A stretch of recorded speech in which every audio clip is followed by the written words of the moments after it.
Pergilah Abdul Muttalib bersama dengan tokoh-tokoh Quraisy. Saya tidak temukan jumlah mereka berapa orang, tapi yang jelas mereka semuanya pergi ke sana.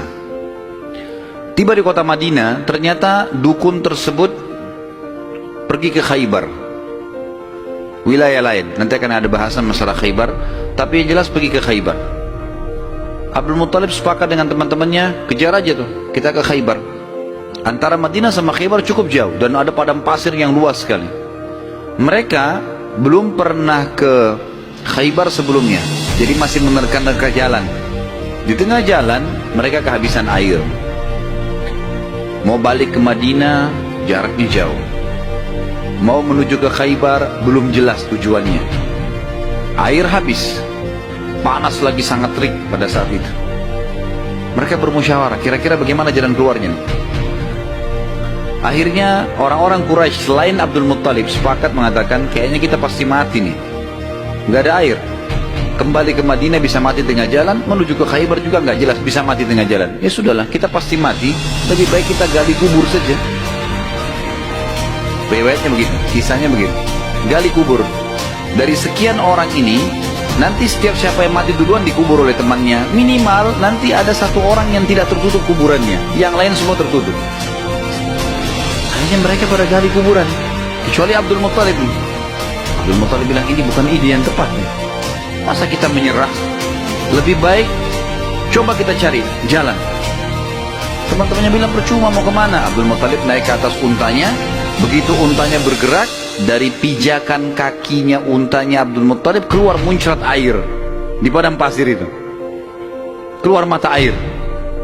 Lalu Abdul Muttalib melihat, dia turun dari untanya, dia minum airnya, untanya dikasih, lalu diajak teman-temannya, ayo nih ada air, minum.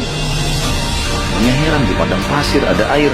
Maka akhirnya mereka sepakat mengatakan, demi Allah yang telah memberikan, demi Allah sungguh ya, yang telah memberikan air kamu di sini, Allah Subhanahu wa Ta'ala, dialah yang telah memberikan kamu air Zamzam.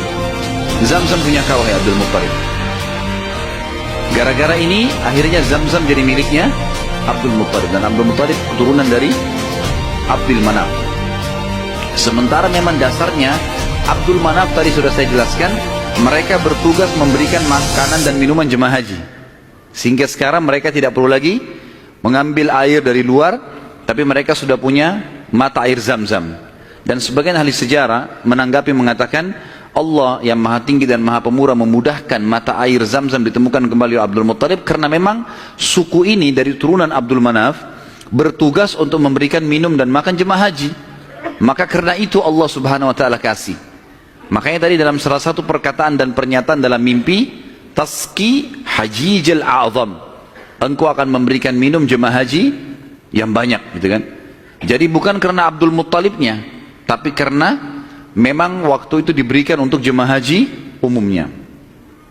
Baik, baliklah Abdul Muttalib ke Mekah, dan akhirnya pada saat itu Abdul Muttalib dinobatkan secara tidak langsung sebagai Raja Mekah. Kenapa saya katakan tidak langsung? Karena pada saat itu Quraisy sepakat, di Mekah itu semua kepala suku bisa memimpin. Bisa memimpin. Tidak harus fokus ke turunan Abdul Manaf atau Abdul Dar, tapi mereka Abdul Manaf Abdul Dar ini mereka yang memegang Ka'bah, memegang urusan haji dan jemaah haji, minum dan makannya ini. Tapi pasukan segala macam ini boleh dari mana saja. Tapi dengan kejadian Abdul Muttalib menemukan air Zamzam, maka terkerucut lagi masalah orang-orang Mekah. Karena tadi setelah Abdul Dar meninggal, kan kita sudah bilang tadi, kan pecah ya. Abdul Dar kan jadi raja pengganti ayahnya Qusay. Tapi setelah Abdul Dar mati, ribut anak-anaknya, akhirnya tidak ada raja. Setelah kejadian air Zamzam, secara tidak disadari Abdul Muttalib ditunjuk menjadi raja. Dan inilah sebabnya waktu kita jelaskan tadi masalah pasukan gajah yang datang, Abdul Muttalib kan menjadi raja pada saat itu. Dan menjadi raja justru karena menemukan mata air Zamzam ini. Abdul Muttalib pada saat itu mulai naik kedudukannya, namanya jadi tambah baik dan seterusnya. Memang orangnya sangat dermawan. Semua orang boleh minum air Zamzam, tapi melalui izin dia. Tapi tidak bayar, gitu kan? Dikasih semuanya. Abdul Muttalib mulai berpikir, waktu dia tadi punya anak satu, namanya Harith. Masih ingat nggak?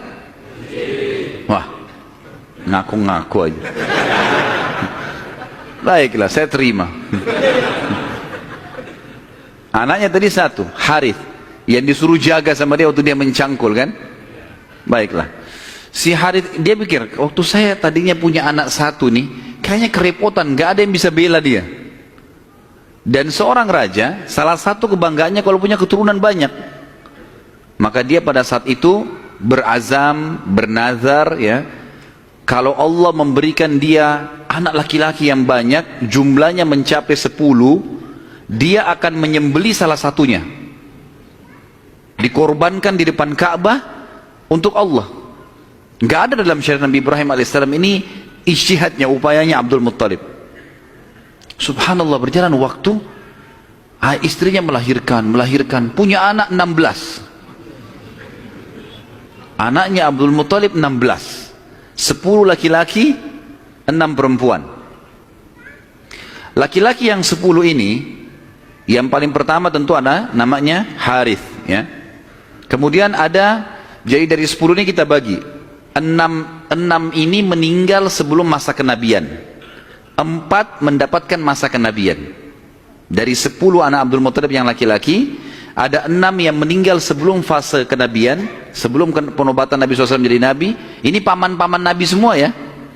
Dan ada 4 yang mendapatkan fase atau masa kenabian. 6 orang yang tidak dapat masa kenabian ini tentu dimulai dari Harith tadi, anak pertamanya Abdul Muttalib.